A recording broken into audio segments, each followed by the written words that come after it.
Maybe you can share a little bit about your background and your life before you became a Muslim. My background is actually in TV presenting. Being in that industry, you're exposed to lights, camera, action, you know, all of the high profile events and the glamour that come along with it. And it was great for a time. But I've always been a person who's hungry for knowledge. Through the course of my work, I met a lot of fabulous people. I took the opportunity to ask lots of questions.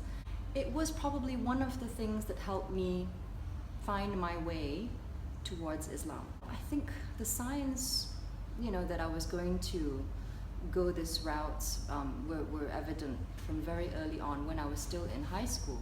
I actually started fasting in high school along with my Muslim friends. I did that every single year for 5 years of my high school life. In terms of how I came to find Islam, it was meeting a very important person in my life named Munira. She's much older than me, but she became a very dear friend. She was the first Muslim that I ever met whom I actually saw praying, and that ignited a lot of curiosity in me. She allowed me to ask questions, even questions that today maybe a Muslim might find offensive. And I think that kind of opened the door.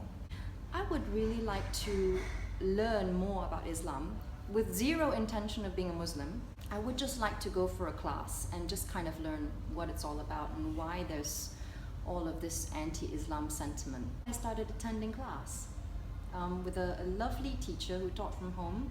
Her name was Auntie Aisha. I would go to her house every Thursday and she would, you know, sit down with me for a couple of hours and we would just talk. And she'd say, come with questions. And I think that was an approach towards Islam I'd never seen before. And that was a real life changer.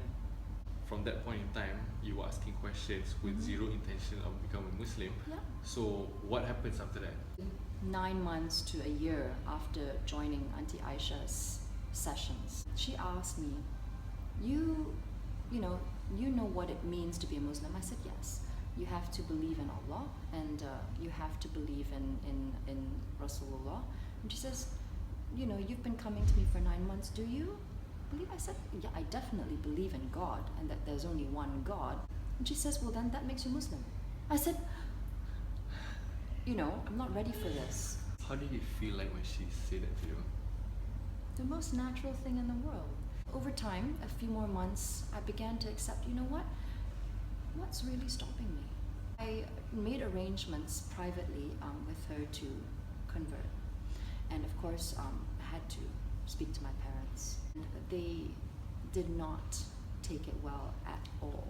At that time, I had met someone recently, maybe about 3 or 4 months in, who is now my husband. He had been very interested why this non-Muslim chick would be studying Islam with no intention to convert. He advised me at that point. He says, you know what, if you really want to convert, this is not the way to do it.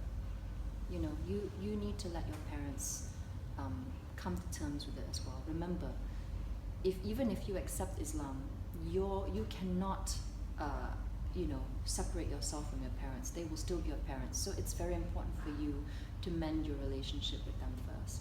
And that was a fantastic piece of advice. After 1.5 years, he proposed to me. He says, you know what? You want to become a Muslim.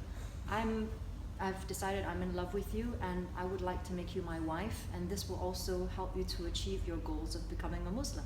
And weirdly enough, my parents really liked him. My parents and I had gone through this whole journey for 1 year of me trying to convert twice. And then suddenly when he came along and he says, yeah, I know I'm Muslim, but can I marry your daughter? Suddenly the prospect of me converting became less worrisome.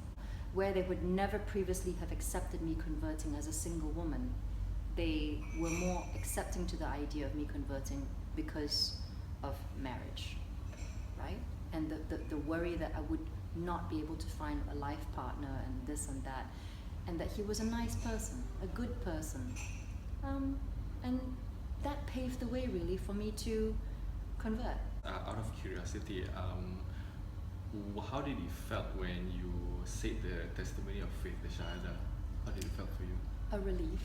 Really? Because it had been 1.5 years up until that point that I had tried to convert with no success. Having my husband come along in my life at that point in time when there was roadblocks everywhere, kind of, it was like it was meant to be. I got my way. Wonderful.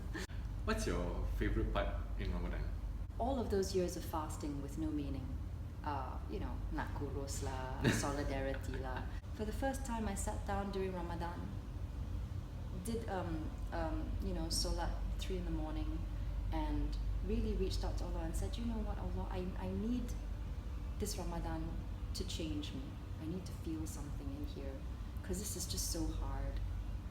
And that was about 4 years ago. And it was incredible, because when you start to look at Ramadan as something that's not scary, it was scary for me for the first few years, like, oh my God, Ramadan is coming. I'm gonna have to do all of this stuff, I don't know how to do it. It changed for me that year.